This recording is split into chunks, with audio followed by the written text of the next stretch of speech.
Our brains are not designed for this world. Our brains are designed for a world about 200,000 years ago. LLMs like ChatGPT, they are just trying to please the user as much as possible. They're designed to be sycophants. Into that void comes AI, ready to be your best friend, right? Your biggest cheerleader and supporter. And as you said, is wired to give you praise. Praise activates the same reward centers in the brain as getting, eating a piece of chocolate if you love chocolate, or winning $100 or whatever. It's all the same, right? We are, and will in fact work for. So you think that continuous usage of or continuous interactions with AI will impact negatively our ability to bond with other people? When we have great rapport with somebody, that quite literally our brains begin to synchronize. They link up. I'm not saying something mystical, it's material. You can think of our brains as not a computer at all. It's very different from a computer in many ways. I like to call it a Swiss Army knife. So you've got a bunch of different tools designed for specific jobs, right? And those tools you can sharpen or you can let them dull. When you don't use them, they actually dull. And we've seen that in the social brain circuitry, that when you really use it, those parts of the brain get bigger.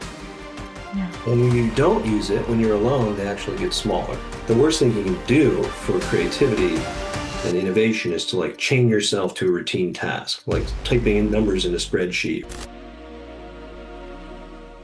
As you know, Michael, we are living in a nonstop change and uncertainty these days, be it political, economic, the job market is crazy. And as we are experiencing this change, we are living under chronic stress. And so what I want to lead with is understanding how is this change, continuous change and uncertainty impacting us and our brains, our ability to make decisions in these times of change. Wow, give me an easy question, why don't you? That's a good one. So the first thing to recognize is that if you are feeling stressed out, that's totally normal. That's totally natural. And it really reflects what we often call an evolutionary mismatch. Our brains are not designed for this world. Our brains are designed for a world about 200,000 years ago. I mean, really, honestly, it's probably more like 35 million years ago, but let's say 200,000 years ago when our species first really appeared on this planet, with full-blown language. And at that time, people lived in small groups, face-to-face contact, daily face-to-face contact, probably relatively egalitarian, not a lot of economic inequality, and nothing really moved faster than an antelope or changed more, frequently than the seasons. And so it's a fairly predictable environment. Not a lot to monitor, not a lot of people to monitor. And now you take that brain and you put it's in a body, it's a brain in a body, in a world embedded with thousands or millions of people, all chattering at the same time, not just face to face, but through lots of different kinds of media where there's, that adds uncertainty in and of itself. I mean, honestly, our brains are so big because of how social we are. And that's kind of one of the biggest challenges we have to, our brains have to navigate, is the uncertainty associated with other people. But then all this other uncertainty, technological change, the volatility of the environment. Is the economy good or bad? I mean, depending on which indicators you look at, is it like is the job market terrible or is it great? I mean, it depends, I suppose, on who you are and what kind of job sector you're actually looking for work in. So it's hard for our brains to make sense of. There's too much information, and that's another feature/bug of our brains, which is that even though there's 86 billion neurons, give or take, in there, fewer in my brain than yours because I'm older, we still have a limited capacity, right? And because it's not a computer. And so the more you try to process, honestly, the more you give up. It makes it almost impossible to even choose. And you kind of just go into a defensive standstill and do nothing. Mm-hmm. Interesting. And is it possible to learn how to develop adaptability and resilience? I know you in your book you talk about the ability to dial up creativity, for instance, right? Is Yeah, it yeah. the same with resilience and adaptability to all of this types of information that's coming in and or is it not Yeah. possible? No, no, I think it is, but I think it begins with recognizing the way we're wired and the Mhm. constraints on what our brains can do, like we were just talking about. So one, this is kind of paradoxical, but we've been Mhm. working on this with a number of different big companies, et cetera. But when things are moving faster, the best you can do is to slow down. Mhm. So slowing down allows the way our brains make decisions, choose what to do next, is by sampling, taking information from the world over time. So it's a process that takes time.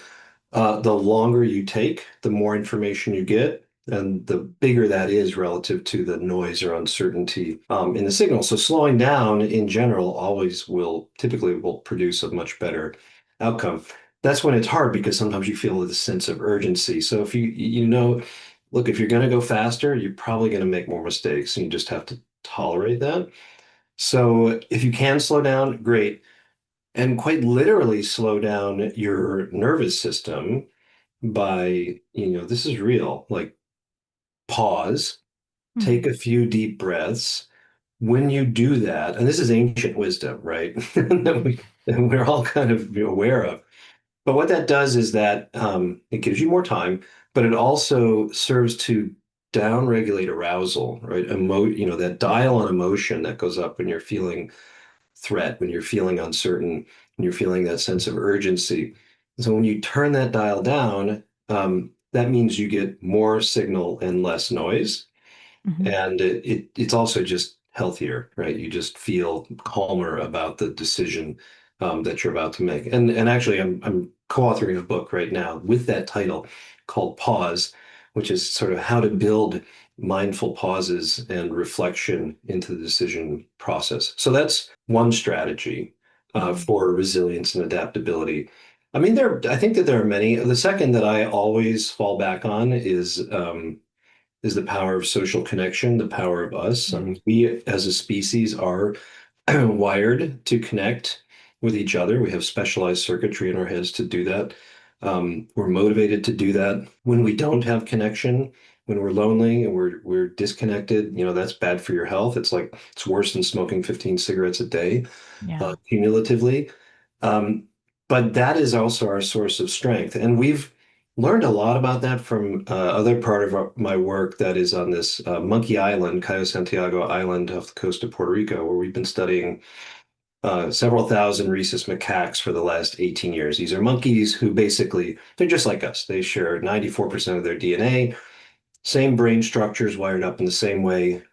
Just as much as we depend on each other, they do too. Monkeys who have more friends live longer. They have healthier lives and they have more babies, so they're more successful. And we were studying them in 2017. Hurricane Maria, you may recall, hit the island and killed 3,000 people, unleashed a tidal wave of an epidemic, I should say, of mental health issues, suicide, Mhm. anxiety, depression.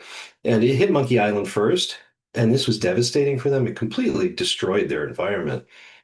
And it was really stressful at the molecular level, at the systems level. I mean, they just were kind of physically falling apart. What was interesting is that what they did in response, Mhm. their solution, the only thing they have is behavior. Like they can't call FEMA, or something like that. So, what do? Did they become more aggressive and fight over every scrap? No, they became friendlier, more tolerant, less aggressive. Right. And we've continued to track those animals for the last 8 years, and they sustain that. And this is the killer app here. The friendliest monkeys had a 50% higher survival advantage over those 7 years compared to the least Mhm. friendly monkeys, right? Mhm. And it's like we see this, we know this to be true, in our own societies. And you'll see people come together after a tragedy, after a natural disaster, Mhm. floods in Texas, et cetera. But we don't keep it up. Right? And so this is again something I think, and I coach business leaders on this is a relatively cost-free solution to a lot of the anxiety and stress that we're all feeling, which is to build in to the culture and demonstrate it from the top. Time for connection, right? Model connection, put in, specific kinds of activities. It may seem silly, like even just small talk at the beginning of a meeting, sharing like that, or company picnic, whatnot. All of those things move the needle a little bit. And I will point your listeners, if they're interested in learning more about that, the McKinsey Health Institute, who we've worked with for the past couple of years, just put out a toolkit. You can go online and select kind of the size of your organization and how much money or how little money you have at your disposal to to move the needle in terms of connection and resilience. And they have a bunch of different well-validated interventions that you Mhm. can engage in. So those are two things. I guess if I'm allowed to talk a little more, the other thing I would say is to practice adaptability, Mm. How right? so? Yeah, so just to be open-minded, to try different things, to not, get caught in a rut, just like cross-training physically. If you do Mhm. circuit training, cross-training, playing multiple different sports, right, is really good for you because it gives you an overall fitness is much better. Functional. I'm a CrossFitter. This idea of like you're not training for one event, you're training for everything, so Mm. that when you're in an unexpected situation, right? And you need to save yourself or your family or whatever, you'll have the capabilities to do that. So I think you could do the same thing, in the work environment. So, what I wanted to actually build off of the social relationships aspect, which I find super important, but it is also changing with obviously the technological innovations and advancements. We know how social media impacts our relationships, but how does AI and LLMs impact it? And why I'm asking this specifically is because LLMs like ChatGPT, they are just trying to please the user as much as possible. They're designed to be sycophants, right? So Yeah. it's certain to a Yeah. certain degree. And then when you start interacting with someone in the real world, obviously it takes effort. It takes time for you to build out a conversation. You need to understand the other person's perspective. How is AI impacting our relationships with other people? Yeah, this is a great question. I think it's both similar and different to the Mm. way that as we progress through different incorporation of technologies into our lives, especially screens. Hmm. And where initially screens were sort of just a diversion from other people, right? With television, beginning with television, honestly, although there was some bonding around that. But then in particular with smartphones 15, 16 years ago, you saw almost immediately impacts on mental health, especially in young people.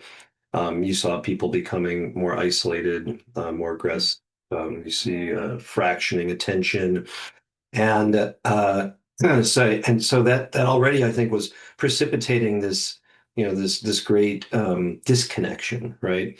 And Hmm. now into that void comes AI, ready to be your best friend, right? Your biggest cheerleader and Yep. supporter, and as you said, is wired to give you praise.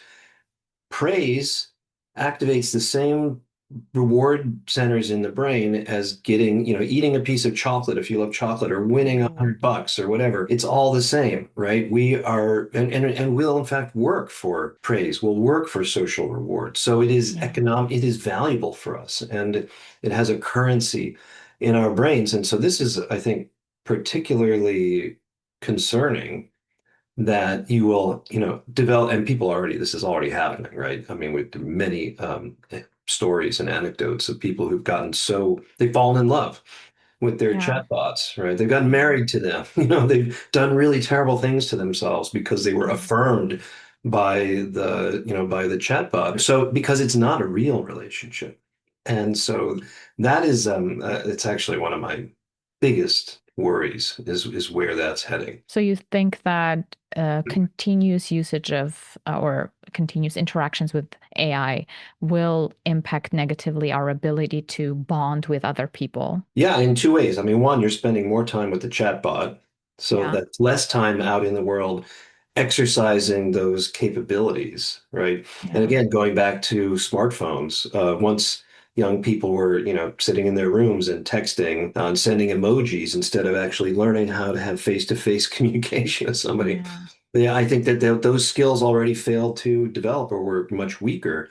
And I've certainly seen that in the workforce, and I've heard that from, recruiters and business leaders, is that you almost have to retrain young people when they join a company because they're not so fluent in reading nonverbal cues or in being able to interact with different sorts of people, right?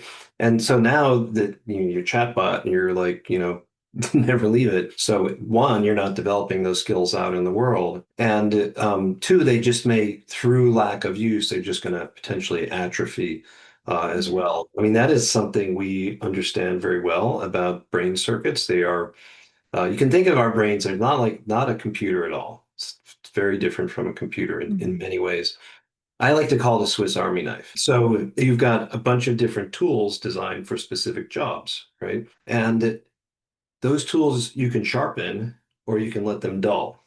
When you Mhm. don't use them, they actually dull. And we've seen that in the social brain circuitry, that when you really use it, those parts of the brain get bigger.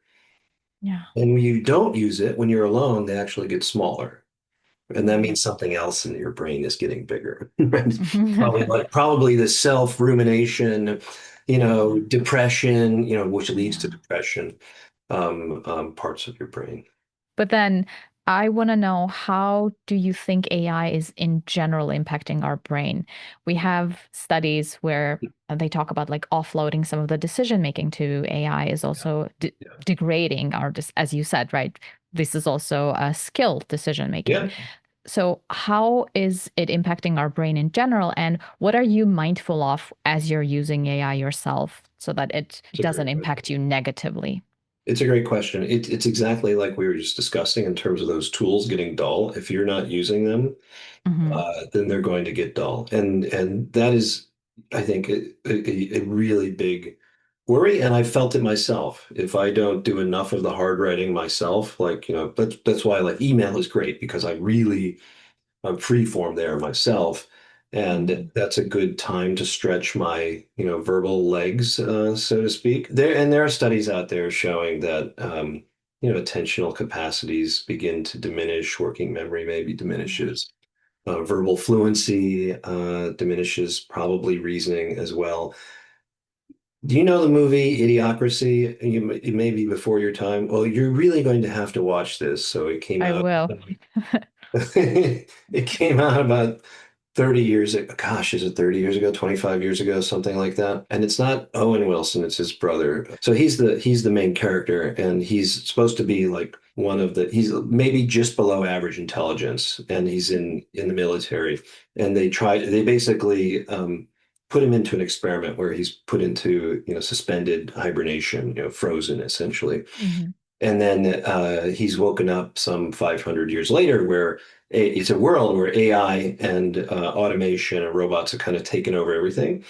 Hmm. And everybody's really just not very smart at that point because everything's automated and they literally can't make any, rational decisions. And the big kind of climax of the movie is that they're running out of food because all the crops are dying. Hmm. And they're dying because they're irrigating them with Gatorade or the Oh my equivalent. God. And the reason is because they're putting, two and two together. Oh, Gatorade's good for you when you're thirsty. Well, it's got to be good for plants. And so Wow. he figures that out. He's like, you shouldn't put Gatorade on plants. Um, That is so crazy. Isn't that literally what's happening today? we're not quite there, but I do feel like it's close. And the the bigger worry is kids.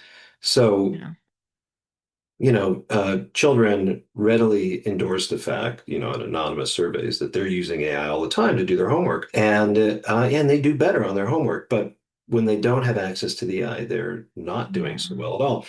And that, I think, in particular, when you're young and you're growing up, that's when you have to do the hard work Hmm. to build. And that there's a really great paper on this by Terry Sinowski, who's a real just one of our most seminal neuroscientists, that is critical for building what we call the kind of foundation models in your brain. When you then find yourself in situations you've never been in before, when you're an adult, or having to learn new things, you Mhm. can pivot and generalize. And it really, that's one of the things that's so powerful about human cognition and the human brain. And if you don't do that hard work, like even rote memorization, when Mhm. you're doing rote memorization, you're kind of laying down, the fiber optic cables that you're going to use later, to Mm. process information. So, I think it honestly, I keep coming back to analogies with, athletics and the body.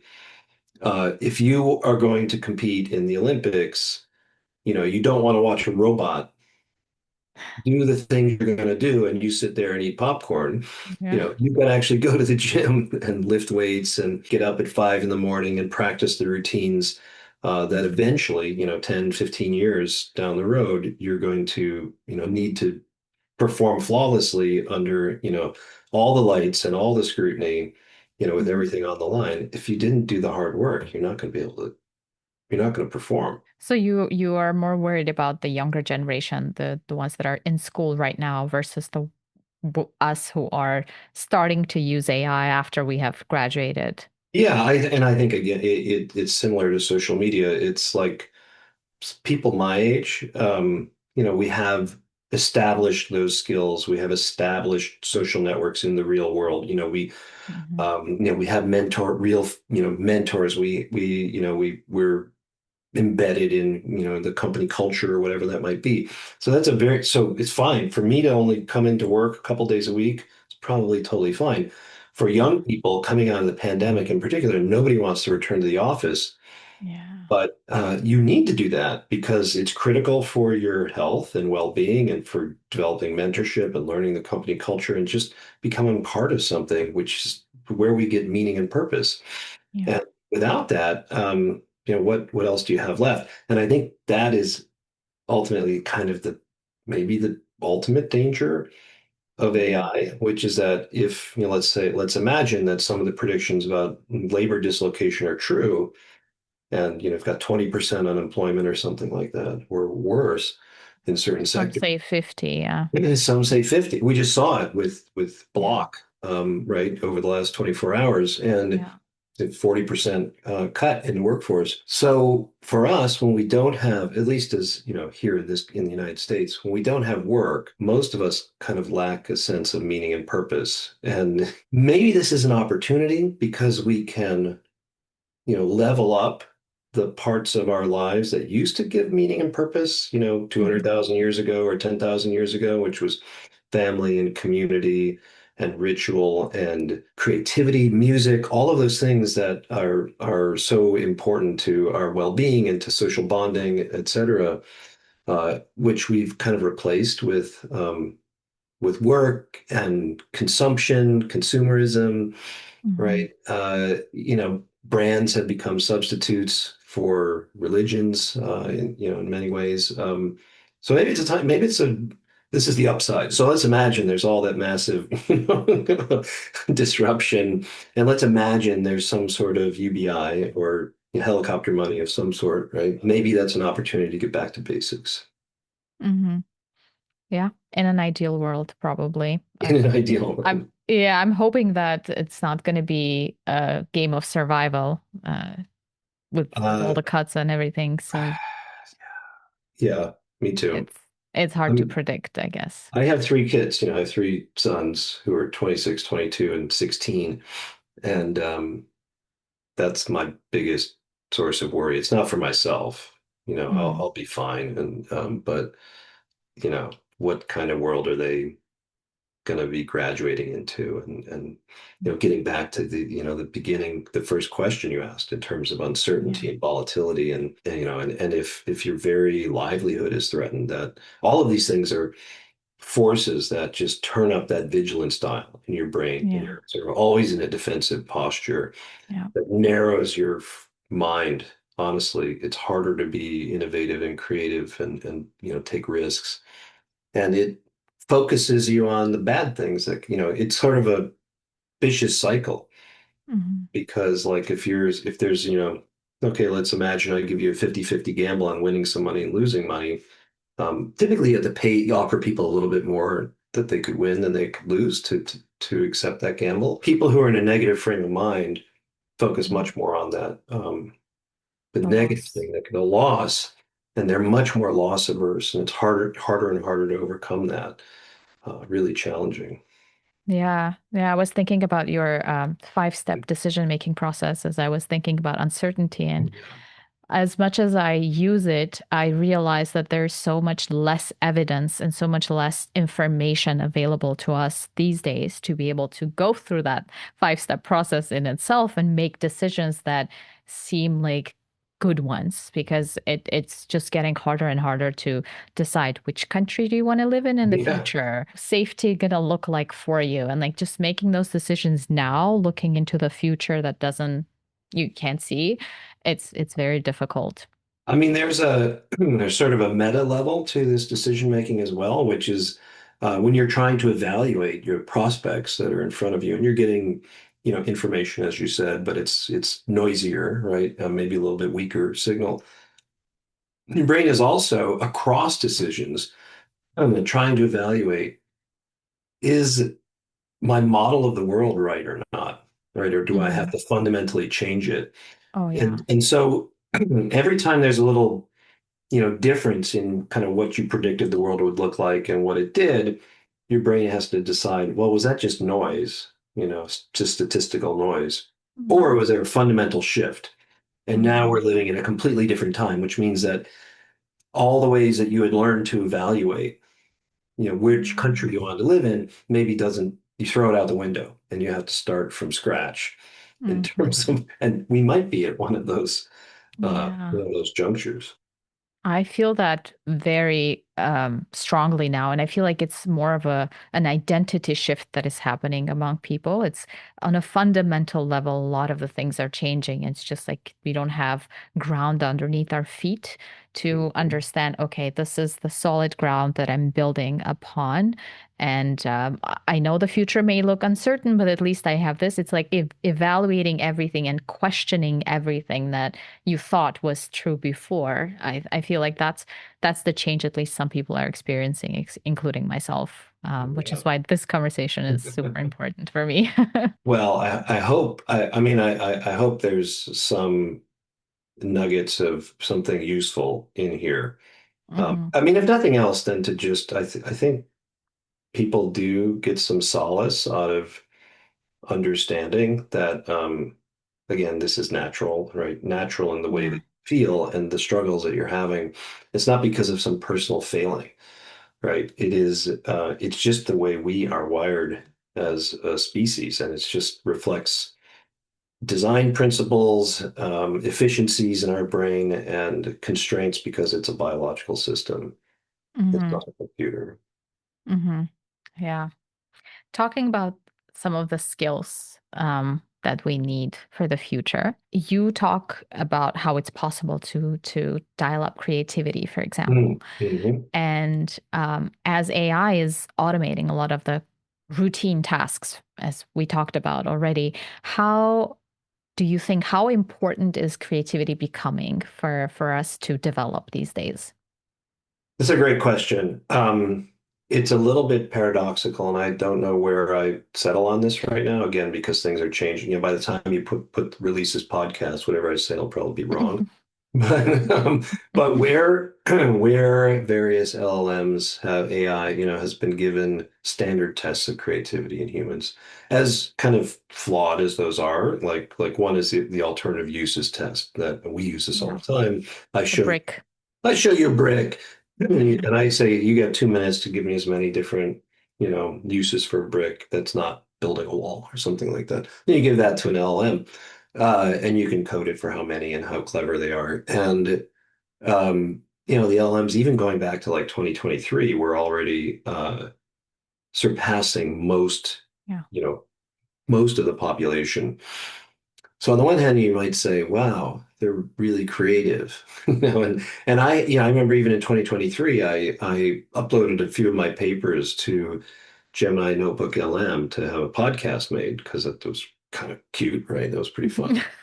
And they it just uncorked different ways of thinking about the papers that it never occurred to us, and making it more relevant for, and this was on marketing, more for marketing. And we were like, wow, that's really good. We should adopt that new framing.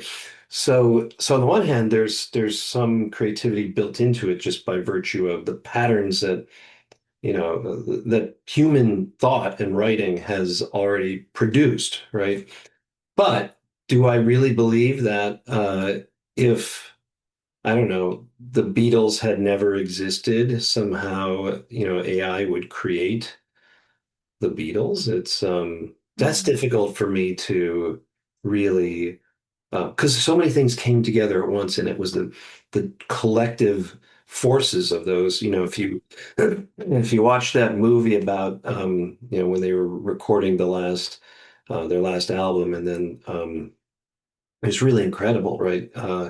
And just this bumping off of each other, that sort of the human element of being with other people and creating together. I think that's still going to be really a major part of what Mhm. differentiates us from AI. Now, I'll probably be wrong, but at least I like to think so. And there's an opportunity here too, which gets back to, Mhm. what you're talking about in my book in terms of how to dial it up. One of the things that we've learned from neuroscience is that there are essentially two opposed circuits in our brains. They're Mhm. like the yin and yang of creativity versus focus. Getting stuff done versus thinking outside the box. So when one is turned up, the other one's turned down. And we've shown this in the lab, and this is easy to demonstrate. It's like the worst thing you can do for creativity and innovation is to like chain yourself to a routine task, like typing in numbers in a spreadsheet or whatever. So maybe this is an opportunity, because if AI can liberate us from that drudgery, Mhm. then our minds are, freer to wander and to explore. And maybe more creativity it can be unleashed, because Mhm. you have more people with kind of more free time and Yeah. more free space, in their Yeah. heads, maybe less exhausted. And maybe that can, generate greater innovation or creativity in the arts. I mean, time will tell. Yeah. Interesting. When I think about the creativity itself, I think it's what we bring from our experiences, this unique Mhm. experiences that we had in our life, be it cultural, and whatever, let's say, places, communities we lived in, and kind of bringing that aspect and into a solution to any problem that we're trying to solve. But then I think what you said about this collective, when we get together with other people and we discuss, I think that kind of births something that I believe that AI won't be able to do, at least just yet.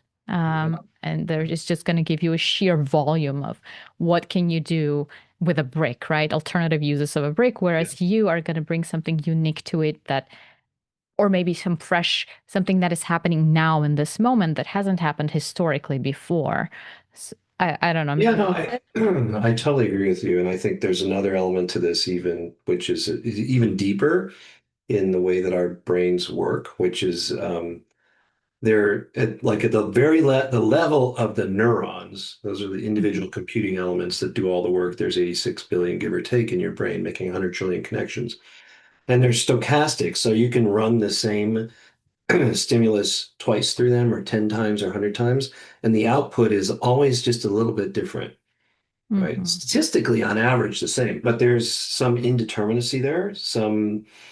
You could call it noise, you can call it whatever you want, but it's that lack of determinism in the throughput from input to output, whether the input is Mhm. internal or external, that I think could result in something like you could run the thing 100 times and have maybe 100 different, or maybe 95, whatever. It's not going to be exactly the same Yeah. every time. And then, yeah, I mean, putting those indeterminate brains together with other indeterminate brains, Mhm. right? Where Mhm. your brain is constantly trying to make predictions about what the other person's going to say or do, Mhm. but you don't have, even though you can kind of read minds, you don't have privileged access to what's actually going on in there. So I think that every time you do that, there's the opportunity for something completely novel Hmm. to emerge. How can a human being, a regular person, integrate certain practices in their daily lives to develop creativity? Yeah, yeah. What we were talking about before, which is these two different systems which suppress each other, right? So one for getting stuff done, and the other for creativity, thinking outside the box, exploring. And I think one really important practice, which you already mentioned, but is taking breaks. It's sufficient even just to turn away from the screen and stare at the wall. That sort of already begins to bump up the activity in that creativity system. But way better if you can go out and go for a walk, especially outside. So if you make that a part of your routine, right? I don't know if you have to set an alarm or what, but and I always feel the need, every hour I've got to be, I need to be out moving around probably 20 minutes out of every hour. I'm Nice. very, I'm never diagnosed as ADHD, but always been very fidgety, very movement oriented. I'm difficult. That's why I like my job right now because my job involves sequencing along a whole bunch of different things rather than one thing at a time. So build in movement, build in activity. And the more you move, the better. And also, that circuit, that network is a vulnerable network in our brains. So the core hub of it is the one of the first places you see activity start to go down and degeneration in advance of Alzheimer's disease and dementia. Mhm. So it's a little bit vulnerable, and it turns out that practices that support brain health overall seem to be very protective for that network as well. So, what are the things you can do to protect brain health overall? Well, physical activity, number one, right? That actually increases vascularization, i.e., it gets more blood to your brain, and it reduces stress. And stress is the killer. Stress is where inflammation comes from. Ultimately, if that's sustained, that makes your brain, just fall apart. I mean, and we've seen that at the molecular level. And you mentioned meditation. That's another pathway to having the same beneficial impact. So by reducing stress, putting you more in the moment, that again is protective for your brain. And there are certain forms of meditation that actually kind of boost creativity. So there's mindfulness, which is kind of keeping you really in the moment. But there are other kind of, mind expanding forms of meditation, like awe-based meditation, for example. Mhm. So those are two things. And the third, again, we're going back to social. Mhm. Um, Social interactions are protective for your brain. Yeah. It's actually as a protective factor against dementia and Alzheimer's disease, which is, Mhm. as we already saw the link there. And imagine if you did it all together. So go to a yoga class, or I'm serious, or have walking meetings. I try to take walking Yeah. meetings outside in particular. Yeah. So you're active, you're interacting with another person and you're bouncing ideas back and forth. That is that's got it all. Yeah, I think intuitively we feel that, we sense that because there's so many communities right now that Mhm. are opening up, like community where you have to physically go to a space and either talk or chat. And it's just becoming a trend, I think. And we're doing this intuitively because we're tired of the digital space and inability to create that connection with the other human being. Yeah. Hmm. Interesting. You also mentioned like making predictions about what other people may think or may do next, right? I think that's also one of the things that differentiates us from LLMs, which Mhm. is the theory of mind, right? The Yeah. ability to know other people's emotions and the ability to predict their next move in a specific emotional state or environment. Is it how I know that right now tech companies are investing dollars, billions of dollars into understanding how AI can learn the theory of mind. Do you think we're going to get close to somehow for AI to have that? Or is it our differentiation point for a while?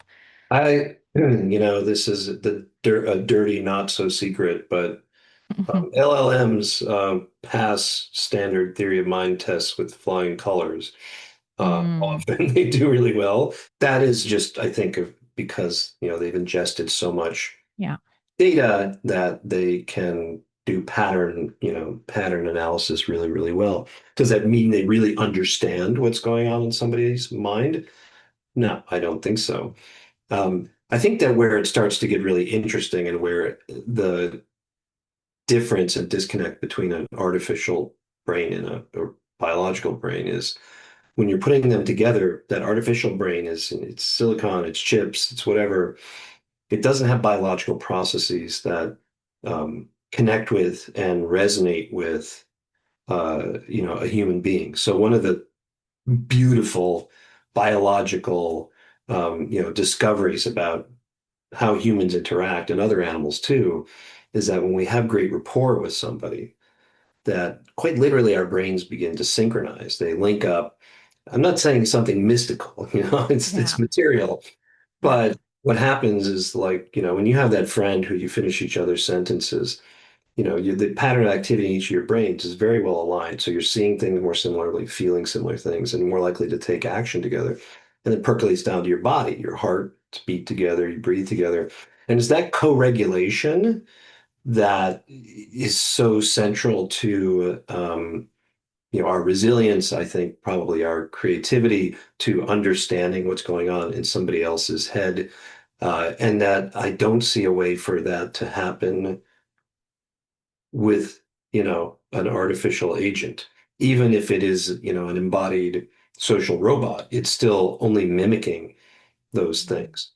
Now, Mhm. maybe there's some future where it's a true cyborg with some biological skin and biological processes, but at the heart of it, there's an artificial brain, whatever that means. I mean, this is all science fiction right now. Mhm. Maybe there's something possible. And it's interesting because we've been confronting this question, at the behest of the private sector, of the military, et cetera. So how does an individual human, so if I'm commanding a squadron of fighters, for example, I would be able to get them into alignment with each other by, okay, I'm going to have a rousing speech, which helps to get you into alignment. And I might have you do some drills together, or, it's a football game or whatever. And that co-regulation, right, is kind of the foundation for team chemistry and trust and cooperation. So how do you do that if I've got a squadron of drones instead? Does it matter? I don't know. Can I just simulate that so I feel like that's happening? That's kind of what we landed on. You could Mhm. make the human feel like it's an actual simulation, so that internally it feels right, but it's not the same thing at all. And I don't know whether that matters or not. It seems like from what we've been discussing is social relationships and ability to build rapport with another person is what is a capability that right now AI doesn't have, and it's something that we need to cherish and we need to kind of develop. Would you agree with that? That if say, Yeah, I couldn't agree more. I think it is Mhm. absolutely the most important thing. And we began this discussion talking about the impacts of lacking that kind of connection, right? In terms of mental health, well-being, lifespan, also performance and creativity. It's really at the heart, and resilience. It's the heart of everything. And I think that's going to be the differentiator. And like I said earlier, maybe we return to the basics of life. Mm. If we enter a world of superabundance and we don't have to do the hard work, we do the things that we want to do. And this actually gives us the opportunity to, build community. Mhm. um, wow, that would be a gift. Mhm. Mhm. Interesting. Thank you so much, Michael. I am grateful for your time, and this was an amazing discussion for Oh, me, at least. thank you, Lucy. I had a great time, and I hope your listeners benefit. If you're ready to make that 1 degree shift towards massive transformation, then hit that subscribe button and join the MetaSelf community, because sometimes one idea is all that takes for a breakthrough.